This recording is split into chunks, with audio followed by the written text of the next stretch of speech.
You're listening to the N2K Space Network.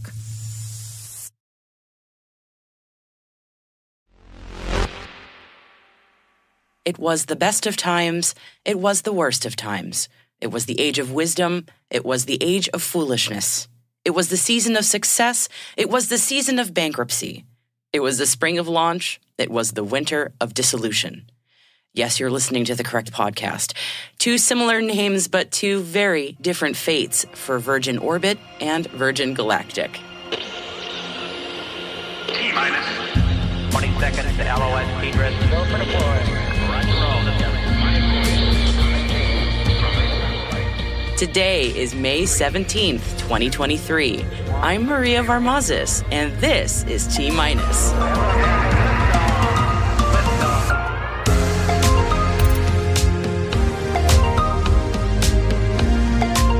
Virgin Orbit and Virgin Galactic. The similarities end at the name. Arqit quits space. China adds a 56th Beidou satellite. Some updates from Sweden and Japan's respective space programs. And for today's interview, I'm speaking with Florida Today space editor Emre Kelly.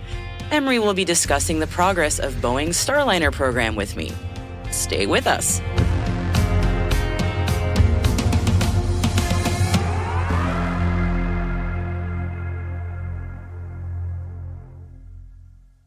And here's your intel briefing for today.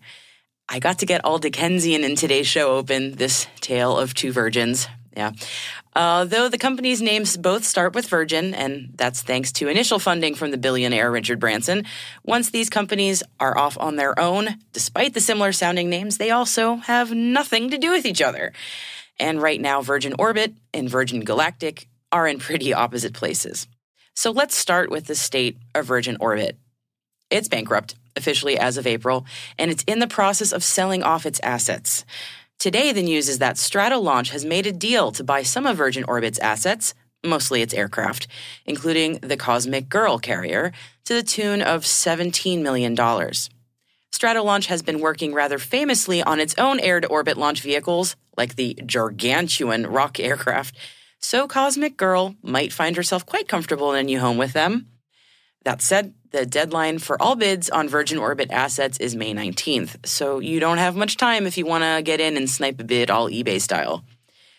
And now over to Virgin Galactic, where things are going pretty darn well, actually. They announced today that they are a go for launch. The Unity 25 will launch to suborbital space with 4 crew aboard no earlier than May 25th from Spaceport America, New Mexico. And now this marks a happy return to space for Virgin Galactic, as the last such spaceflight was in 2021, so it's been a little while. This is the last check of the full spacefaring system, and if all goes well, Virgin Galactic plans to offer commercial spaceflight on a more frequent cadence starting next month. And we reported in yesterday's show that SES and Tesat are partnering to develop a system for ESA's Eagle-1 quantum encryption satellites. But it seems that not all of Europe sees the value in a satellite system. SpaceNews is reporting that British cybersecurity software developer Arqit has hired a financial advisor to sell its space division. Arqit's space division assets include their quantum encryption satellite program. SpaceNews also reported late last year that Arqit had scrapped plans for a space-based quantum encryption network, stating that they no longer needed satellites to deliver encryption keys and that they would instead be using a terrestrial system. Australian space and defense company Black Sky Aerospace has been approved to develop a site in southern Queensland to build and test rockets. State and local governments okayed the use of a 2,500-acre agricultural property to develop a rocket fuel facility and associated infrastructure. The news comes just weeks after the company announced that it had successfully produced ammonium perchlorate, a chemical that makes up about 70% of most rocket fuel. China has launched satellite number 56 for the Beidou navigation satellite system. This is the first Beidou satellite launched since summer 2020. China says the third generation of the Beidou navigation system is capable of millimeter-level accuracy and offers full global coverage for timing and navigation. The system is touted as an alternative to Russia's GLONASS, the European Galileo positioning system, and the US's GPS. The Swedish Space Corporation has been awarded a $2.46 million contract from the European Space Agency for the second phase of the optical communications project NODES. The NODES project, which stands for the Network of Optical Stations for Data Transfer to Earth from Space, is developing a direct-to-Earth data reception service based on free space optical communication. The Phase 2 contract will support the implementation, test, and demonstration of an optical network to be carried out over the next 2 years. And Japan's Aerospace Exploration Agency, or JAXA, has awarded 2 contracts to Warspace to study moon-to-Earth communications. The first of the 2 new study and development tasks will look at communications architecture between a lunar orbiting data relay satellite and the lunar surface. The second is the development of an ultra-sensitive sensor for satellite detection and tracking with the aim to achieve long-distance, high-speed optical communication between the moon and the Earth. And for some industry workforce news now, kinetic launch company SpaceNews has appointed Matthew Mejia as Chief Financial Officer and Chief Strategy Officer. Mejia will lead SpaceNews's fundraising efforts and accelerate the commercialization of their integrated tech stack that includes launch, satellites, and other services. Now, we all know the cliche, space is hard, and we must also add space is expensive. Even though the global economy is facing uncertainty, it doesn't stop the U.S. Department of Defense or NASA for calling for more money in their budgets. There is bipartisan support for a Space National Guard and for NASA's Artemis program, but the White House may not have enough to stretch to both in the coming fiscal years. Billions, that's with a B, billions are needed to help secure the skies and to launch the next humans to the moon. And both agencies are warning that Congress's inability to pass a timely budget has paused progress. And you can read all about budget requests for space and a lot more in the selected reading on our website, which is space.n2k.com.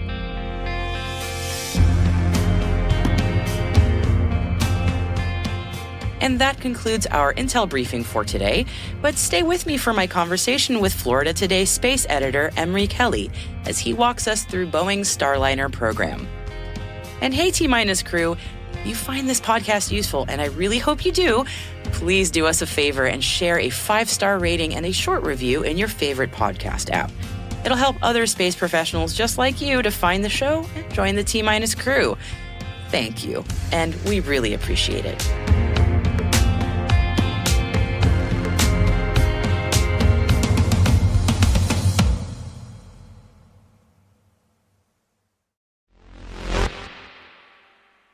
I went into the interview today with admittedly a bunch of preconceived ideas about Boeing's Starliner. And thanks to my guest, I found myself not only learning a lot, but also questioning a number of assumptions that I had held. From its ambitious mission to replace the shuttle program to the setbacks faced along the way, we delve into the challenges and triumphs of the Starliner. And that's all thanks to the perspective and expertise of my guest. Going back to 2011 and the end of the space shuttle program, Starliner was ultimately one of 2 vehicles selected to replace the shuttle's ability to take astronauts to and from the International Space Station. Obviously, Boeing and Starliner was one of those, and SpaceX and its Crew Dragon capsule was the second one. So Boeing got the bigger share of that contract. Both companies continued working toward their first launch. Boeing's first uncrewed test flight for Starliner, so totally automated, autonomous test flight in December 2019, did not go according to plan. There were just some hardware issues, hardware and software, really, and it returned to Earth early. So had there been astronauts on board, it would have been fine, and it sounds like they would have been okay. But obviously, the mission was not a success. It didn't achieve the goals of easily reaching the ISS and returning home. So since then, a lot's been going on. After that demonstration flight, Boeing agreed essentially to try again out of their own pocket. They spent, I believe it was a couple $100 million to refly Starliner, again on an autonomous mission to and from the ISS. that second attempt was successful. That went according to plan. So Boeing is now in a stage where they need to do a crewed flight test, or CFT. And obviously part of that is putting 2 astronauts on board for the first time, flying them to the ISS for a short stay. It's not going to be long, like a fully operational stay. Those are typically 6 months. And then those astronauts will return home and they will touch down in White Sands. A little bit hectic here and there, as you would expect with any new program, any new spacecraft. So most recently, Boeing and NASA, because again, NASA is the primary contractor for this. This is what they want. This is what they contracted Boeing to do. Boeing and NASA were targeting sometime in April for that crewed flight test. And they kind of came out recently and said, well, that's not going to happen. And it really came down to a delay. Boeing officials said it's not a traditional delay in the sense that they just kind of need to do more simulations. A lot of it has to do with parachutes. But at the end of the day, it is a delay. It simply is. It's now shifting from April to July, which is always a fun time of the year to fly. July is in Florida is lightning strikes every day and lots of rain. And rain has been a problem for Starliner. There was water intrusion during a previous launch attempt, and really? So that needed to be worked out. And in Boeing's defense, if I remember that storm correctly, it was torrential. But obviously, spacecraft need to survive quite tough conditions. So Boeing's been working on that in the meantime, and they're now looking at July to launch those 2 astronauts to and from the ISS. But the good news is SpaceX is currently filling that crew capacity to and from the ISS. And once Boeing comes online, that'll be a redundant extra system if something were to happen on the other side, or if suddenly, the Russian Soyuz capsule is out of commission for some reason or anything like that, there will be 2 vehicles online, which will be good for the astronauts to have another way to get to and from. I actually am surprised to hear that Boeing was the primary winner of the contract. Given how much SpaceX has been doing, for some reason I thought it would be the other way around. Not that it's necessarily correlated, but that's just, I believe Boeing's argument or discussion at the time when those were awarded, maybe I shouldn't say Boeing was the primary contractor, but they got more money. They got quite a bit more money. And Boeing's argument at the time was, well, we need to build a new capsule from scratch. SpaceX is going to base their Crew Dragon design on their previous Dragon design. So we need more money. And that's kind of how that shook out. I think from a timing perspective, it's definitely a tough time for Boeing. The Starliner issues were happening at the same exact time the 737 MAX issues were happening. Obviously, these are 2 completely different branches of the company, 2 completely different teams. But of course, folks ask, and NASA was asking, are there cultural things? Is it something operational at Boeing? Is it this or is it that? But honestly, I think media overall, and I think the public overall, doesn't have enough transparency to be able to answer that with any degree of confidence.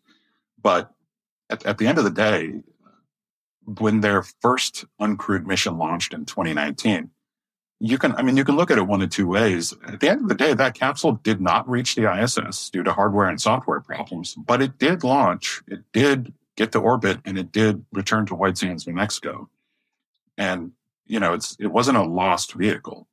So obviously they made quite a bit of progress. And for a brand new vehicle, a brand new contract and building something mostly from scratch, it's tough. And the 2019 flight at least showed in some ways that there are some positives. And to Boeing's credit, as far as I'm aware, they paid out of pocket for the second test flight. So they, if you will, burned a little bit of that, any profit they would have made early on in that program. If we're talking about Starliner, as you said, starting from scratch, then in a way that timetable is actually very fast. So if you frame it in that way, then things have been moving very quickly on their end, and they're just going through what makes sense for testing for something that's that compressive a timeline, I suppose. So, yeah. I mean, everything these days seems to be operating on a faster timeline. Maybe that's just our sort of human perception of it, but we want things now and we want them faster. Being able to get a new iPhone every September is very different from launching, certifying, flying properly a new spacecraft. And one of the big things officials at NASA, Boeing, SpaceX, pretty much wherever you go, talk about a lot is a lot of folks who are doing this are doing it for the first time. People who did this during Apollo aren't exactly like, it's been so long since Apollo and Gemini and Mercury. These folks aren't like working at SpaceX or Boeing and holding the hands of the younger people and showing them this stuff. A lot of this stuff for a lot of these people, it's a brand new thing. What a great point. So the talent also has to sort of scale up as we go. So hopefully that is something that we'll see ramping as things progress. But in the meantime, we will keep an eye on what's going on with Boeing and Starliner. Emre, thank you so much for walking me through it. I really appreciate it. Of course, my pleasure.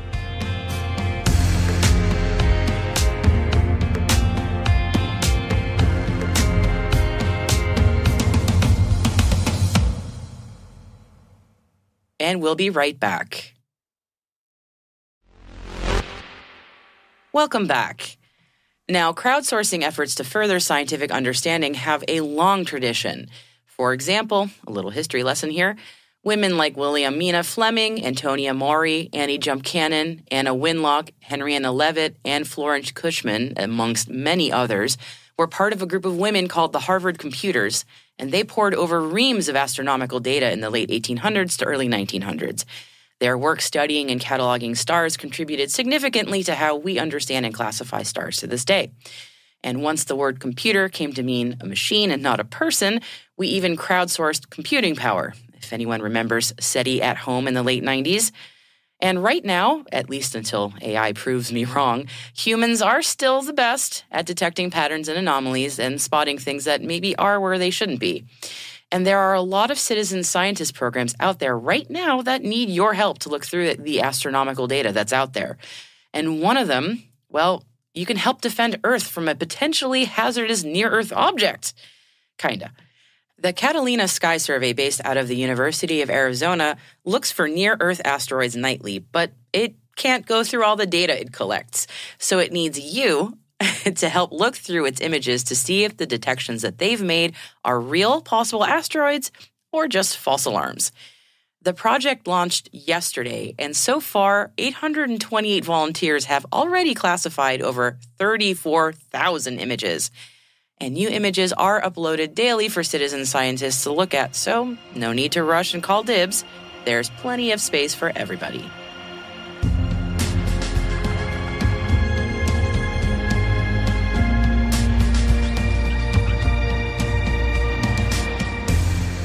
And that's it for T- for May 17th, 2023. For additional resources from today's report, check out our show notes at space.n2k.com. We'd love to know what you think of our podcast. You can always email us at space@n2k.com or submit the survey in our show notes.